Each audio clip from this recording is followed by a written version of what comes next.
Gracias por continuar con nosotros. Para darle seguimiento a nuestro programa del día, daremos paso al panel Hablemos de Derechos Filiales, con la participación de la licenciada Alicia Rubio Calle, el doctor Benigno Blanco Rodríguez y el doctor Agustín Herrera como moderador. A continuación, presentaremos una breve semblanza del moderador. Doctor Agustín Herrera, licenciado, maestro y doctor en Derecho.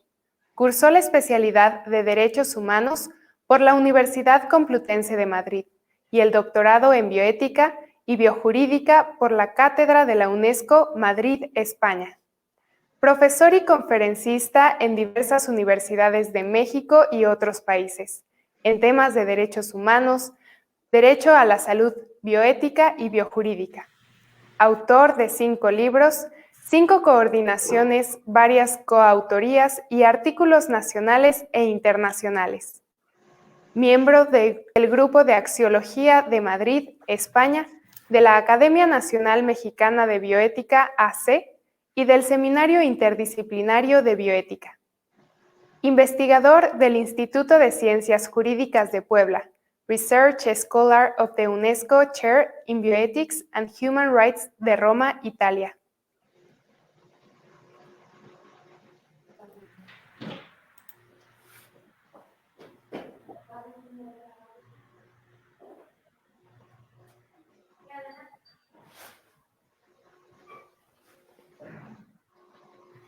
La licenciada Rubio Calle, española, licenciada en Filosofía por la Universidad de Salamanca, casada y con 3 hijos, investigadora y escritora sobre ideología de género, sus contradicciones y sus consecuencias personales y sociales.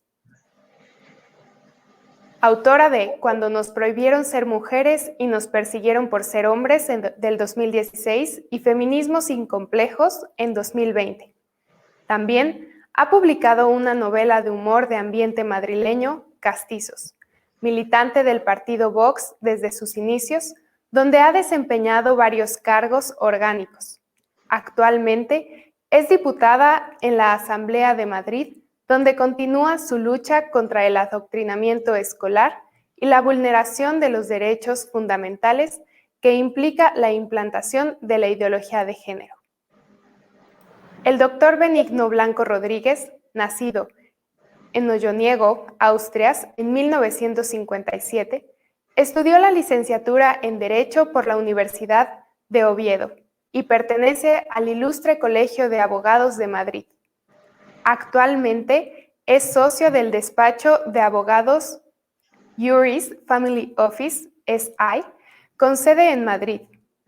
En el Gobierno de España ha sido secretario de Estado de Aguas y Costas del Ministerio del Medio Ambiente, secretario del Estado de Infraestructuras del Ministerio de Fomento y presidente del Foro Español de la Familia y de la Federación Española de Familias Numerosas, vicepresidente de la Fundación Red Madre y patrono de la Fundación Más Familia.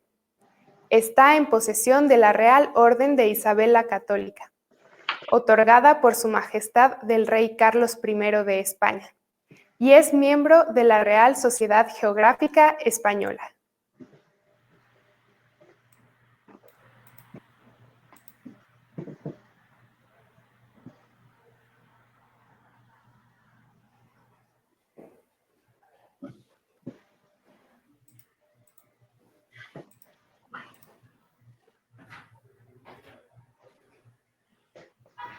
Adelante, por favor. Bueno, agradezco la invitación y también es un honor moderar esta mesa sobre el tema que vamos a abordar, hablemos de derechos filiales. Antes que nada hay que ver que los que me acompañan en la mesa, ¿verdad? Bueno, son españoles y siempre es un referente jurídico y de transformación política España para toda América Latina.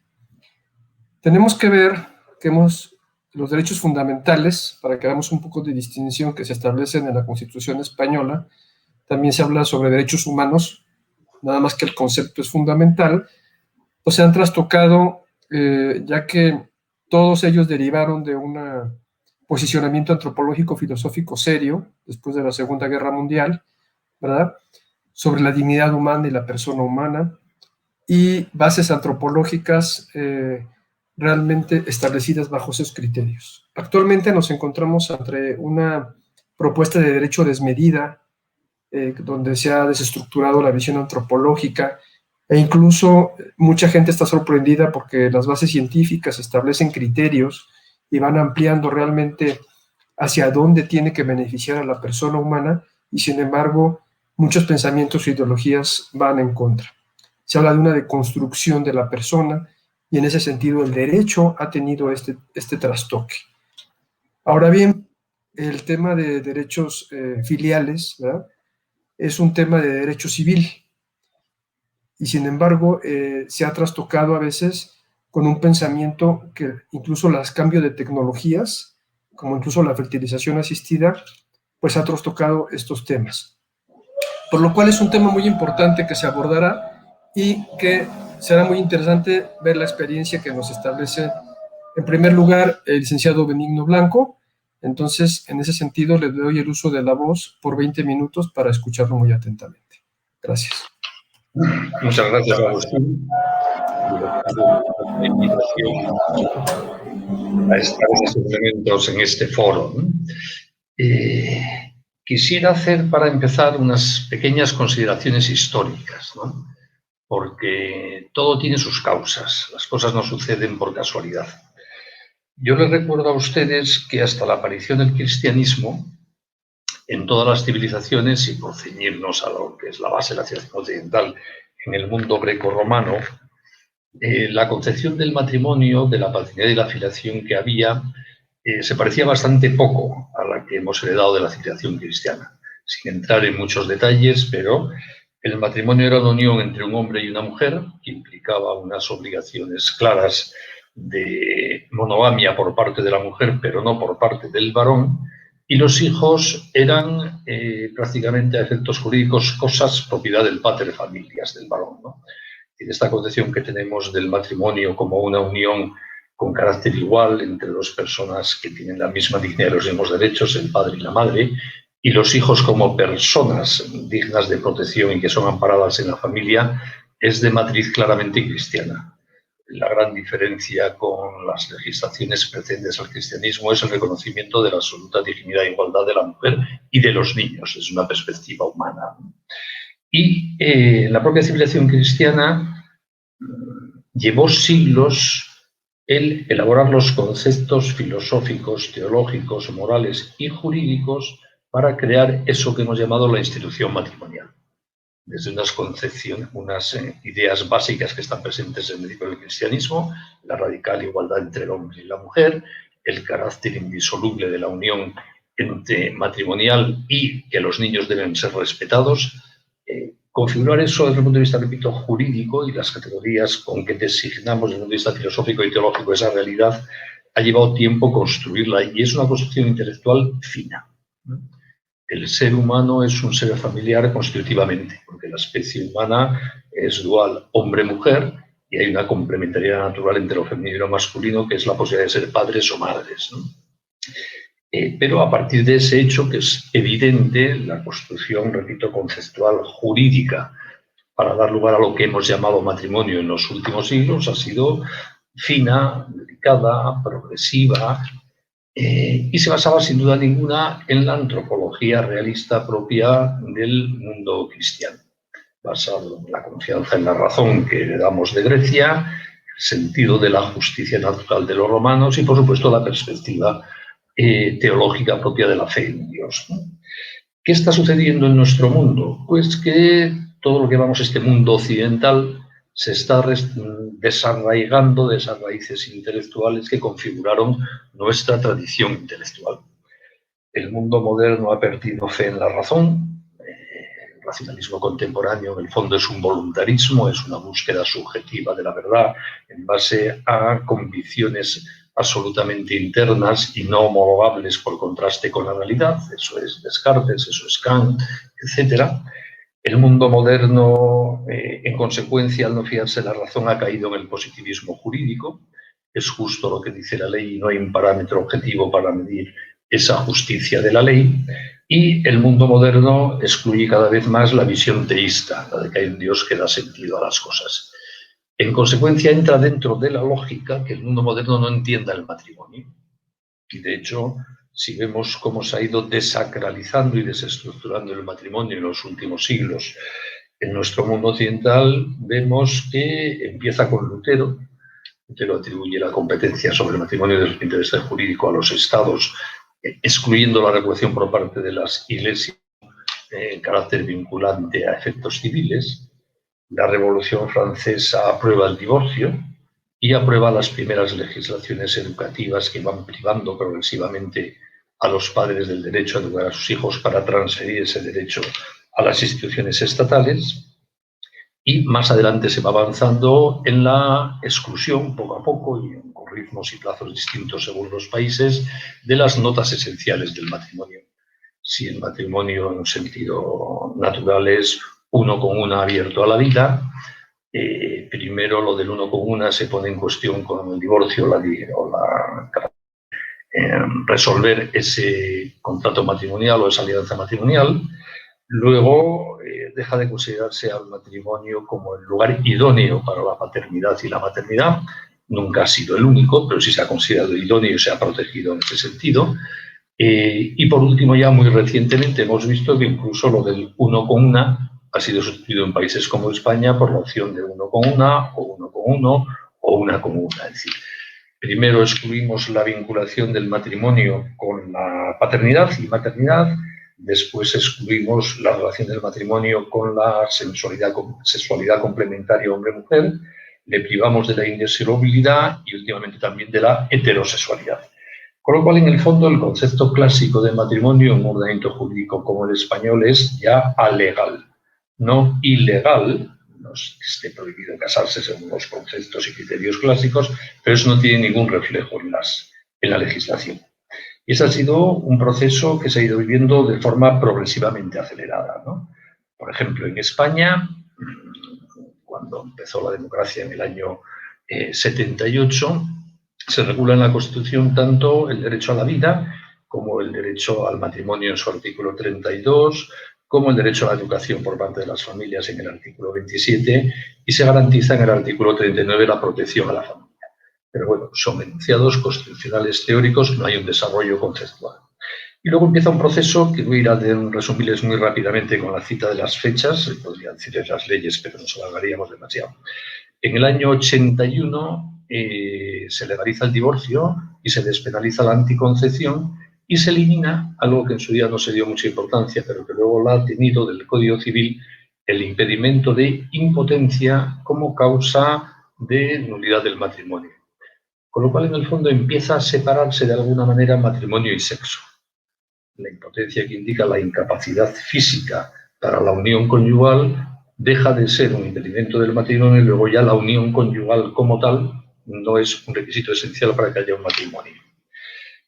Poco después ya el Tribunal Constitucional Español, en su primera jurisprudencia, empieza a establecer a todos los efectos que una cosa es la regulación de la familia en el artículo 39 de la Constitución y otra cosa distinta es la regulación del matrimonio en el artículo 32. Es decir, para el Tribunal Constitucional Español, desde su primera jurisprudencia, matrimonio y familia no están necesariamente unidos. Pueden estar unidos, pero son instituciones distintas y no tiene por qué ser el matrimonio el origen único de la familia a efectos legales. En el año 85 entra en vigor la primera ley de despenalización parcial del aborto en tres supuestos muy concretos, en la que no voy a detenerme, pero es un indicativo de cómo ya el valor vida, el bien vida, deja de tener una protección absoluta en el ordenamiento jurídico. Y no podemos olvidar que la razón de ser de la protección legal de la familia no es que los cónyuges se quieran, no se protege el amor ni el sexo, se protege la fuente de la vida. Y cuando las leyes no se comprometen con la protección de la vida, es muy lógico que tampoco se comprometan con esa institución originaria idónea para la generación de la vida. En los años 80 empiezan a introducirse en el sistema educativo español reformas que van restringiendo progresivamente la libertad de los padres para determinar la educación de sus hijos y empieza a introducirse en la legislación educativa la legitimación del Estado para proceder a la educación en materia afectivo-sexual de los hijos, tanto desapoderando también progresivamente a la familia de esa faceta fundamental de transmitir a sus hijos su propia concepción ética o moral sobre qué es la sexualidad y cuál es el modelo ideal de relación entre hombre y mujer. En el año 87 se modifica el Código Civil para suprimir el carácter exclusivo de la adopción por parte de padre y madre, y se abre la posibilidad de la adopción por lo que llama la propia ley ya la persona sola. Por tanto, se desvincula la institución de la adopción también del contexto matrimonial. En el año 88 se legalizan en España las técnicas de reproducción asistida, que quieranse que no, tienen, entre otras consecuencias desde el punto de vista pedagógico, el que cada vez más la vida es algo que se ve como un producto a conseguir, algo que se elige y no un fruto del amor entre el marido y la mujer. En el año 2005, como creo que es muy conocido por todos, en España se producen en los meses de junio y julio 2 reformas legales que suponen una verdadera revolución conceptual del concepto jurídico de matrimonio. La ley que aquí se conoció popularmente como del divorcio exprés, que suprimió el anterior sistema del divorcio remedio para determinados supuestos legalizados graves de conflictos entre el hombre y la mujer, para ser sustituido por el divorcio consensual o incluso el divorcio a petición libre de uno de los cónyuges, de tal manera que desde el año 2005 en España cualquiera de los cónyuges tiene derecho a que se disuelva el matrimonio, aunque no alegue ninguna causa para ello y aunque se oponga al otro cónyuge, porque es de libre disolución. Pasa a ser el contrato matrimonial el contrato menos protegido por el ordenamiento jurídico de todos los que existen. Y en esos mismos meses se aprueba lo que popularmente se conoció como Ley del Matrimonio Homosexual, que lo que hace en concreto es suprimir el matrimonio para sustituirlo por la unión de cualesquiera 2 adultos, no se sabe muy bien para qué, porque ya el carácter heterosexual, el de unión entre hombre y mujer, desaparece del concepto jurídico de matrimonio. Por lo cual ya el matrimonio no tiene nada que ver con la vida, el matrimonio es disoluble a libre voluntad de cualquiera de los cónyuges y además la exigencia de la heterosexualidad desaparece de la definición legal del matrimonio. En consecuencia, ¿qué es el matrimonio? Pues sinceramente no se sabe. De hecho, y creo que es paradigmático o expresivo de esto que estoy explicando, se recurrió ante el Tribunal Constitucional esa ley llamada del matrimonio homosexual, que es la que excluye del concepto del matrimonio la exigencia de la heterosexualidad, y como la Constitución española en su artículo 32 hace referencia al matrimonio como unión entre hombre y mujer, el Tribunal Constitucional tuvo que hacer malabarismos intelectuales para decir que era constitucional. Y en concreto para ello redefine el matrimonio en una sentencia que dictó en el año 2012, la sentencia de 6 de noviembre del año 2012, y aunque sea perder 30 segundos, voy a permitirme leerles a ustedes la definición que hace el Tribunal Constitucional del matrimonio en esa sentencia para luego poder decir que el matrimonio entre personas del mismo sexo cabe en la Constitución española. Dice así el Tribunal Constitucional en el fundamento jurídico 19 de esa sentencia.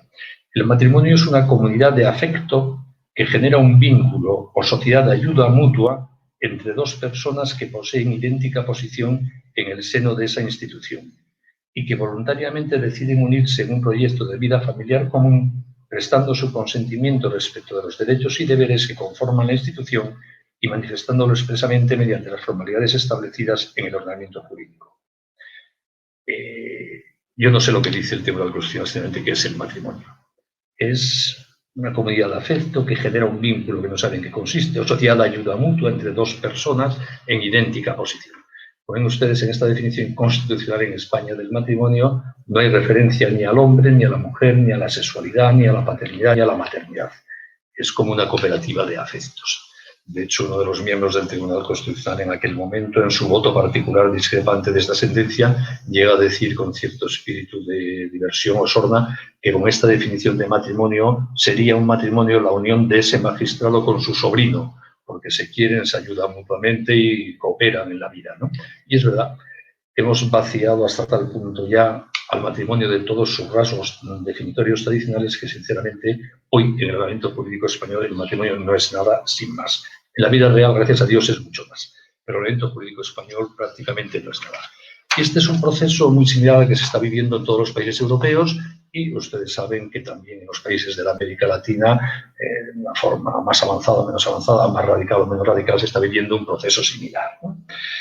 Consecuencia, hemos perdido colectivamente como pueblos la conciencia de qué es el matrimonio, hemos perdido el afán ético de proteger los bienes que protegía el matrimonio, es decir, la vida, la estabilidad, la mutua ayuda.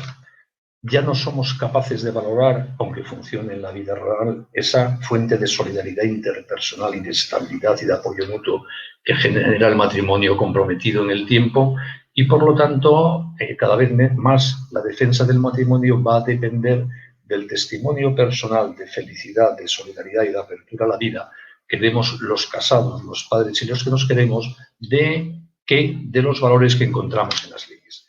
Me temo que cada vez menos podemos esperar de los Estados una protección efectiva de la vida y la familia, y que tenemos que hacer una revolución cultural desde la base social, desde la sociedad civil, para recuperar en la conciencia colectiva que merece la pena defender la vida y el matrimonio, porque eso no lo vamos a encontrar en nuestras leyes. Muchas gracias por su atención.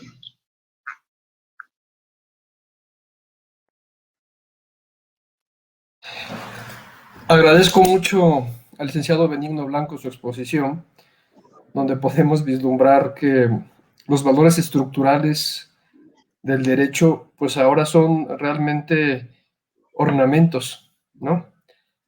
Y hay que entender qué está pasando. Los derechos humanos se fundamentaron por el abuso hacia los ciudadanos, hacia los individuos. Y ahora el Estado está teniendo un poder cuando debe ser subsidiario con la familia y con los individuos. Por otro lado, las cortes, Tarufo lo señalaba bien, viven de verifobia, ¿no? ¿Qué quiere decir? Que realmente hacen lo políticamente correcto sin atender a la verdad jurídica y a los hechos que se presentan.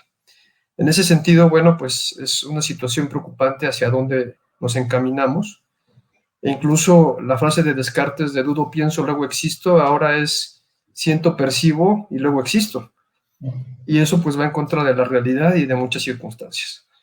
En ese sentido, bueno, ahora le doy el uso de la voz por 20 minutos a nuestra siguiente invitada, la licenciada Lucia Rubio. Muchas gracias.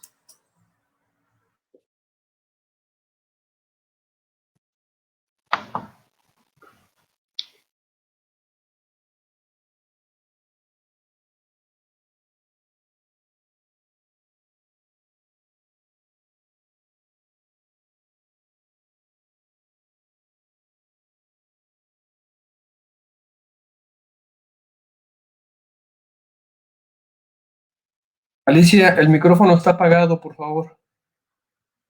Vaya, bueno. Gracias.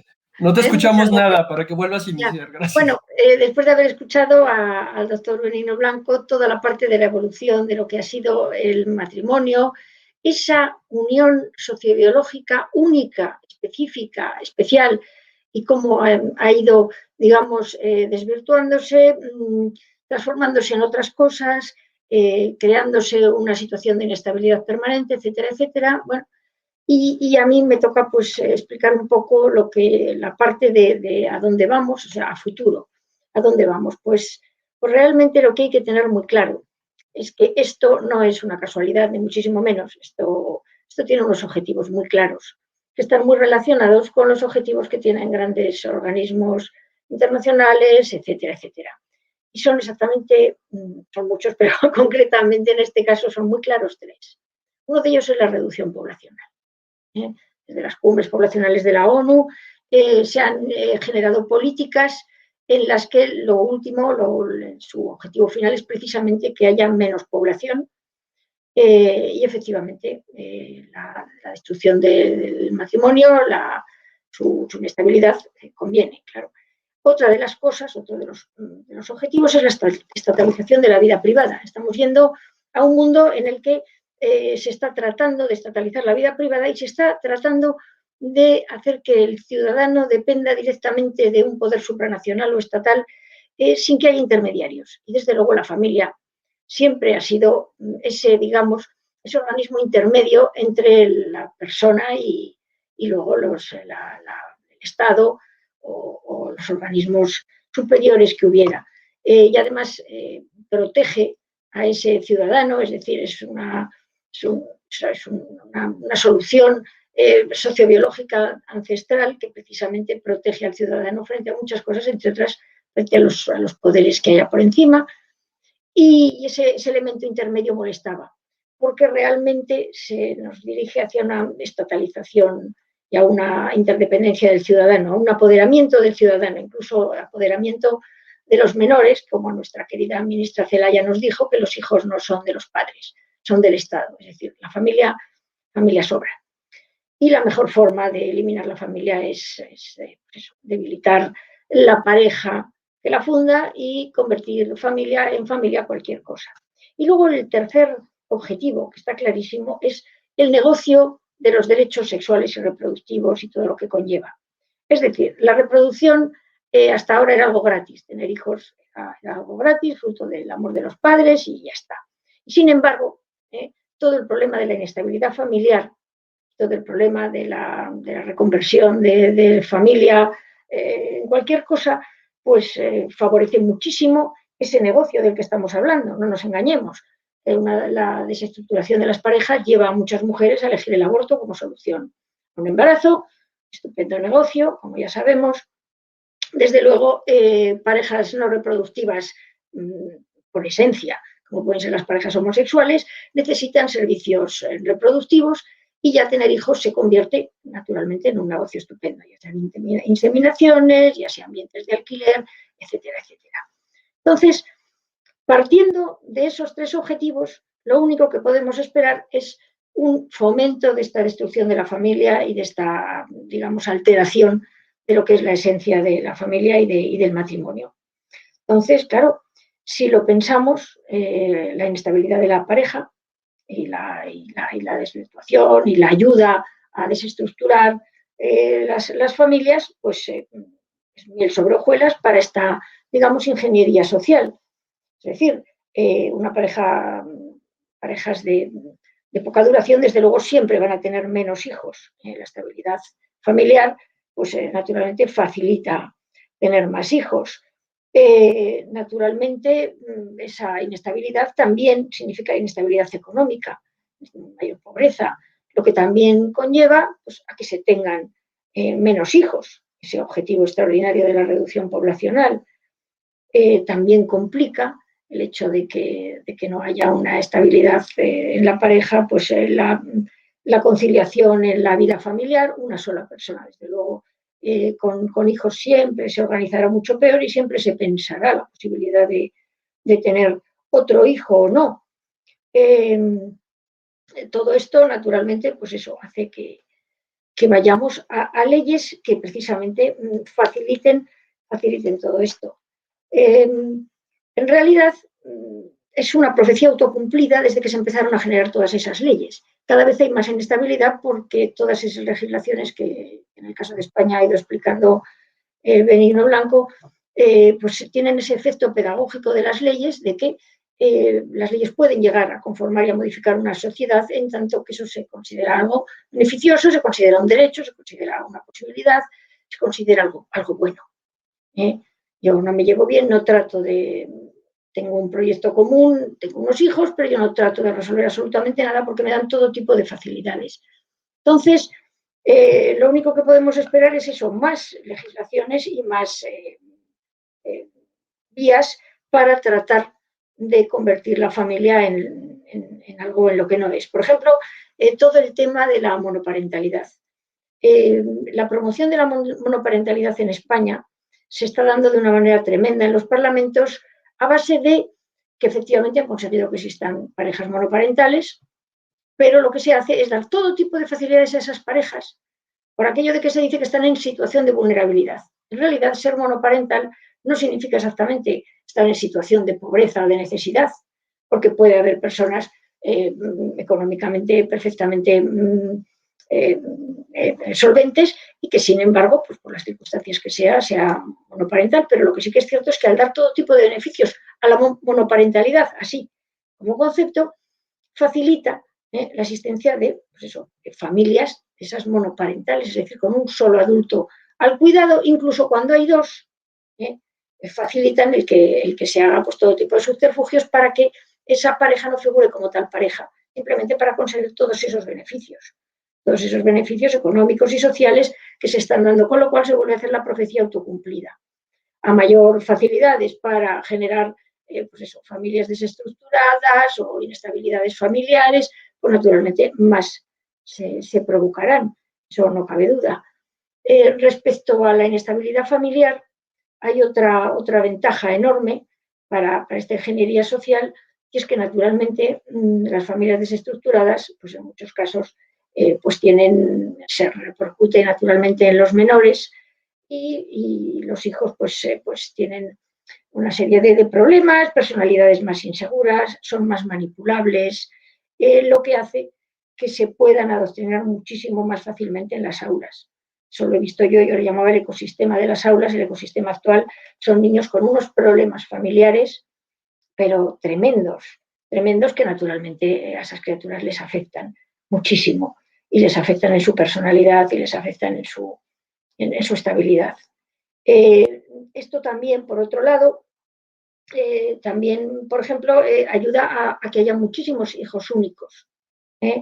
El hijo único siempre va a ser un niño al que le va a faltar el sustento de unos hermanos, etcétera, etcétera. En el caso de España, por ejemplo, la promoción, digamos, de esta inestabilidad y de esta situación, digamos, de tensión extrema en las familias, viene muy ayudado por una ley, la famosa Ley Integral contra la Violencia de Género, en la que unos divorcios que ya de por sí están facilitados, ya de por sí pueden ser conflictivos, se vuelven verdaderas guerras, o sea, verdaderamente enconadas entre los dos cónyuges, porque existe la posibilidad de conseguir beneficios en el proceso de divorcio si se pone una denuncia de violencia de género, que luego no hay que demostrar. Todo eso genera unos problemas tremendos en las familias, destruyen completamente ya la relación entre los dos progenitores, con todo lo que puede afectar a las criaturas, incluso entre las familias extensas. Es decir, los padres normalmente del hombre, que es el que se queda sin la custodia, sin ver a los hijos, no los ven, se pierde la relación, se generan unas relaciones terribles. Naturalmente, todo esto facilita muchísimo para esa, digamos, ingeniería social que se trata de llevar a cabo.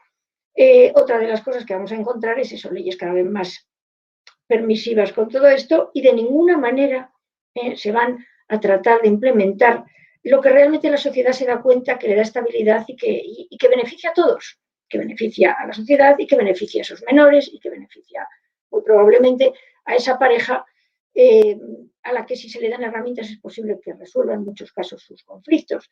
De ninguna manera vamos a poder esperar leyes en las que den herramientas para una relación afectiva, en la que precisamente se instruyan las aulas, en vez de en la lucha de sexos, precisamente en la comprensión de los sexos, en entenderse, en ver la complementariedad. De ninguna manera podemos esperar ningún tipo de leyes en las que se piense en una mediación en caso de conflicto. De ninguna manera vamos a esperar ningún tipo de campaña de promoción, de valorización de la familia como lugar de estabilidad.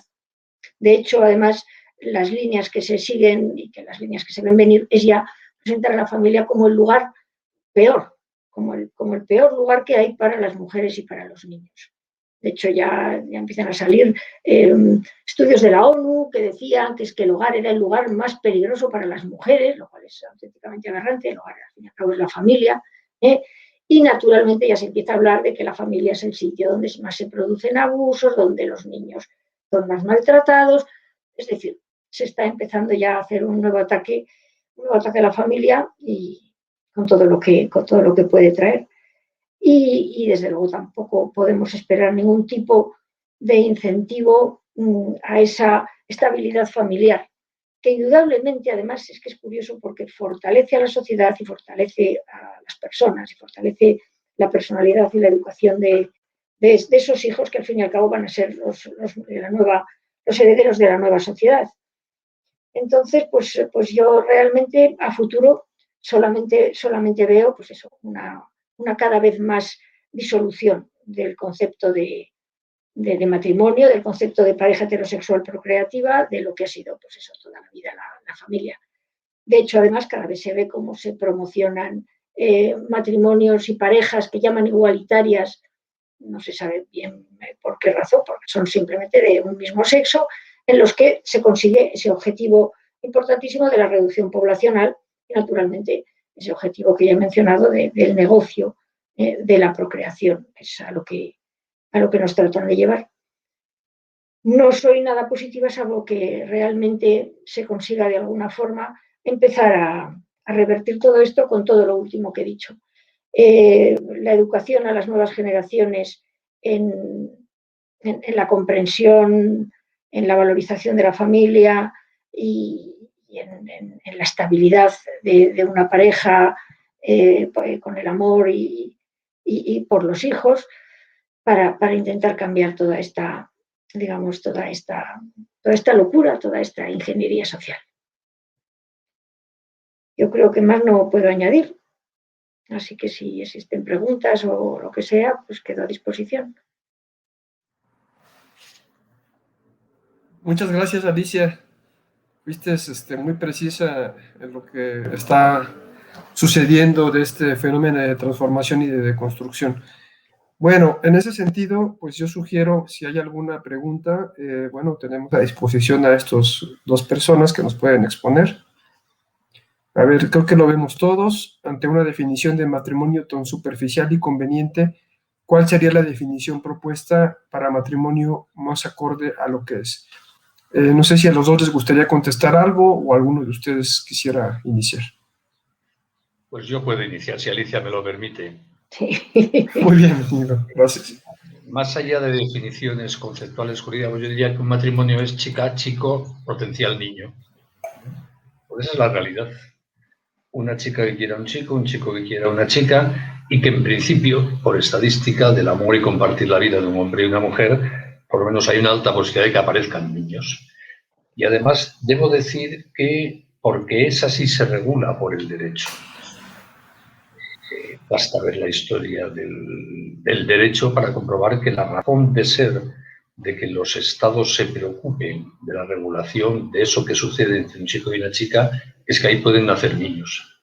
Lo que interesa de eso que llamamos matrimonio a la colectividad no es que la pareja se quiera mucho o lo pase muy bien en la cama, es un dato privado indiferente al derecho. Es que de ahí puede surgir algo valioso para toda la comunidad que son los niños. Y por eso el derecho ha ido progresivamente protegiendo ese nicho ecológico de la vida con estabilidad, porque el niño humano es el bicho más prematuro de la naturaleza y tarda mucho en madurar, cuando es conveniente que ese núcleo que le dio la vida permanezca en el tiempo para cuidar, educar, alimentar, etcétera, al niño. Es por lo que el matrimonio se definió siempre bajo la nota de la heterosexualidad, no por primar la heterosexualidad sobre la homosexualidad, sino porque para que nazcan niños en la especie humana hace falta un óvulo y un espermatozoide. Eso no es un tema ni religioso ni moral, es que somos así. Y como los óvulos aportan a las chicas y los espermatozoides a los chicos, el matrimonio, que es la fuente de la vida, se definió como un chico con una chica. Y todo el mundo sabía que había otras formas de vivir la sexualidad, pero que no tenían ninguna repercusión de interés general para la sociedad. Y por lo tanto, ¿qué es un matrimonio? Un chico, una chica y un niño. En principio, el matrimonio ideal con vocación de permanencia en el tiempo, con un chico y una chica que se quieren con locura, que tienen hijos, que quieren con locura a sus hijos. Y luego sabiendo también que como todo lo humano, unas veces se dará el ideal al 100%, otras al 94%, otras al 80% y otras al 3%. Pues bueno, la vida es así. Nada humano es matemático siempre, ¿no?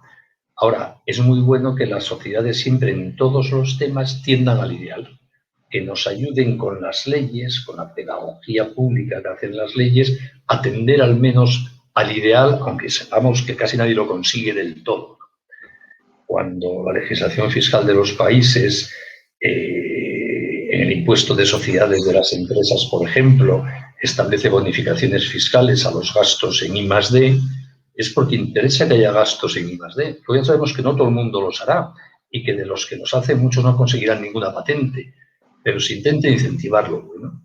Y con el matrimonio pasa lo mismo. El matrimonio no se impone a nadie, es una opción en libertad. Se casa el que quiere.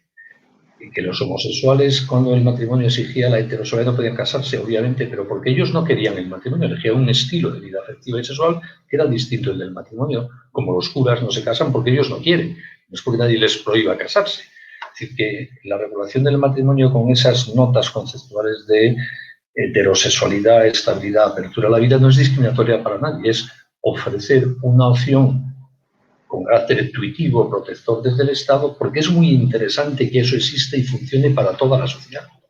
La familia fundada en el matrimonio es una institución de una inmensa eficacia social. Es la que siempre cuida, la que siempre está disponible, la que genera esa solidaridad primaria entre las personas y que se va abriendo a más con el tiempo, que funciona como la verdadera seguridad social y la verdadera asistencia social. Y sabiendo que muchos fracasan, pues sí, siempre habrá gente que fracase y que no lo consigue, y muchos que no quieran vivir así, pues muy bien también. Pero a los que quieran, si logramos también con la ayuda del derecho que eso funcione bien, nos beneficia a todos. Porque no hay sociedad con futuro si no hay niños. Y no hay verdadera solidaridad interpersonal si no hay lazos trabados de unión personal que duren en el tiempo, como el matrimonio. Por lo tanto, yo me quedaría con lo de chico, chica, niño potencial al menos, como algo valioso para toda la sociedad que merece la pena incentivar y proteger, sabiendo que no es para todo el mundo, sino solo para los que lo quieren. Pero el que alguna gente fracase y que otros no lo quieran, no quita que sea una cosa muy buena y digna de ser protegida por el Estado. Y repito, eso no discrimina a nadie, no va contra nadie, no supone imponer ningún modelo sexual, ni religioso, ni moral, sino saber cómo es la naturaleza humana. Muchas gracias, Benigno. Alicia, ¿quieres hacer algún comentario? Sí, bueno, sí, sí al hilo de lo que está diciendo Benigno, es que realmente el matrimonio es ese trinomio de amor, sexo y procreación que la ideología de género está intentando cargarse por todos los medios. Es un objetivo prioritario. Entonces, pues un matrimonio es eso, es amor, sexo, procreación. Y hay matrimonios que por naturaleza no pueden tener procreación, por lo tanto no son matrimonios, porque de esas tres cosas solo hay una que tiene, digamos, una necesidad de legislar sobre ello, y es la que afecta a la sociedad. Como ha dicho Benigno, ni amor ni sexo afectan en lo más absoluto, ni hay que hacer ninguna legislación sobre el grado de amor o la cantidad de sexo que tiene que tener un matrimonio. Lo que sí que afecta es la tercera pata, que es la procreación, porque trae nuevos ciudadanos. Entonces, toda unión en la que no se traiga nuevos ciudadanos de una forma potencial, es decir, como son dos personas del mismo sexo que jamás van a poder traer un nuevo ciudadano al mundo, pues se quedan ahí en dos de las tres cosas. Sin embargo, la lucha de los homosexuales por equiparar lo que no es en absoluto equiparable, precisamente por eso ha venido de esa trampa. Es decir, nosotros tenemos amor y sexo, no tenemos procreación, pero tenemos 2 de 3, por lo tanto somos matrimonio. Y entonces, cuando se les ha dicho, vale, ustedes son matrimonio, han dicho, bueno, pero es que además entonces, como matrimonio, tenemos derecho a tener hijos. Y ahí se ha metido un nuevo problema más, que es el insistente hasta hoy derecho a tener hijos. Derecho, ¿se tenían o no se tenían? Es otro de los grandes problemas. Y luego, a lo de, efectivamente, amor, sexo, procreación, chico, chica y niño potencial que pueda venir, hay que unir también es decir, el deseo de crecer, el deseo de adquirir más responsabilidades y el deseo de luchar por un proyecto común a largo plazo. Eso sería, yo creo, entre todo lo que un matrimonio. Sin embargo, como realmente nos están infantilizando cualquier cosa, es decir, aquí la gente le quiere muchos, muchos derechos, pero los derechos siempre vienen unidos a deberes y a responsabilidades. Esa parte nadie la dice y nadie quiere saber nada. Entonces, realmente, un matrimonio acarrea responsabilidades y acarrea una evolución vital a mayor crecimiento, a mayor responsabilidad, a ser realmente adultos. Así que esa sería. Muchas gracias, Alicia. Vamos a la siguiente pregunta y ya nada más les pido que sean un poquito más concretos para poder terminar en tiempo, independientemente que empezamos un poco tarde. Gracias. ¿Cuál es, desde su perspectiva, el principal reto que tenemos los profesores universitarios al respecto? Ahora, si gustan, empezamos al revés para que podamos hacer equilibrio. Alicia, por favor. Gracias. Bueno, yo voy a intentar ser breve. Bueno, profesores universitarios y profesores. Es que creo, pues hay que empezar a dar la batalla cultural. Sin embargo, las aulas cada vez son, sobre todo las universidades, al menos en España, el lugar más opresivo y con menos libertad de todos los que hay. Es decir, en este momento en España, si hay un sitio donde no se puede debatir, donde de ninguna manera hay universitas, sino pensamiento único, es la universidad. Yo no sé cómo está allí, pero desde luego el trabajo de los profesores universitarios tiene que ser empezar a abrir, sobre todo en asignaturas humanísticas, empezar a abrir la mente a la gente, empezar a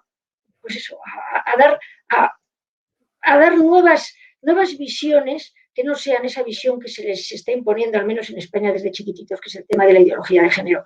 Y el problema es que es peligroso, porque ahora con lo de los discursos del odio, con los delitos del odio, llevar la contraria a ese pensamiento hace que cualquier abducido por la ideología de género diga que se siente muy ofendido o ofendida y se puede hacer un linchamiento de ese profesor. Pero creo que hay que plantar cara y hay que ser valientes. Me callo y dejo ya. Sí, Adelante, muy brevemente, yo creo que el problema más serio que tenemos hoy día en el mundo, por lo menos en la parte del mundo que yo conozco un poco más, el mundo occidental, es que hemos abdicado de razonar, lo que dije al principio. Nuestro mundo es un mundo fundado sobre la confianza en que razonando los seres humanos nos podemos aclarar. Podemos conocer con certeza qué es un hombre, qué es una mujer, porque hay que respetar la vida, etcétera, ¿no? Por lo tanto, creo que, más allá de cuestiones concretas, que dependerá de la especialidad académica y del contexto cultural, lo mejor que pueden hacer los universitarios es enseñar a los chicos a razonar, a que den importancia a la realidad de las cosas, a que se convenzan de que podemos distinguir con certeza lo verdadero de lo falso, lo bueno y de lo malo. El que razona puede aclararse, tardará más o menos, pero puede aclararse. Y la universidad se supone que tiene una vocación de transmitir y fundar esta confianza en la razón.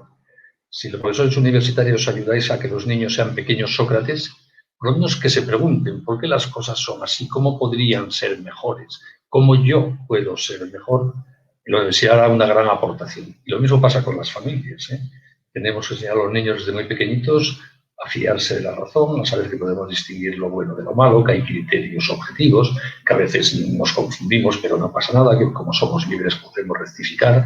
Esos valores elementales sobre los que se fundó la civilización occidental y que, por desgracia, mucha gente ha perdido. Y como estamos ya en una locura del intelecto, como demuestra, por ejemplo, la ideología de género, hay que volver a los fundamentos últimos que nos permiten tener una conciencia de la dignidad humana y del inmenso potencial de bien y de verdad que hay en todo niño, en todo ser humano, pero en un niño más todavía, porque no lo ha desarrollado del todo.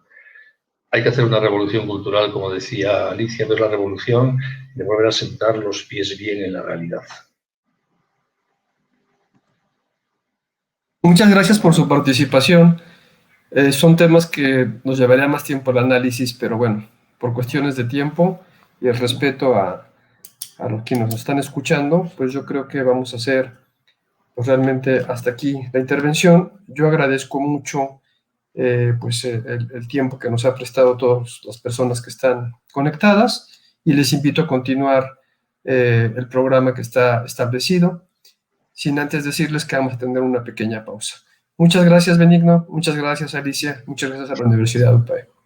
Gracias a ustedes. Adiós. Agradecemos a nuestros panelistas su participación en el encuentro de centros de cultura. Para el cumplimiento del programa planteado, concluimos con este espacio. Tras un breve corte, regresamos con el panel La crisis de la institución matrimonial. Matrimonio, ¿una realidad pertinente?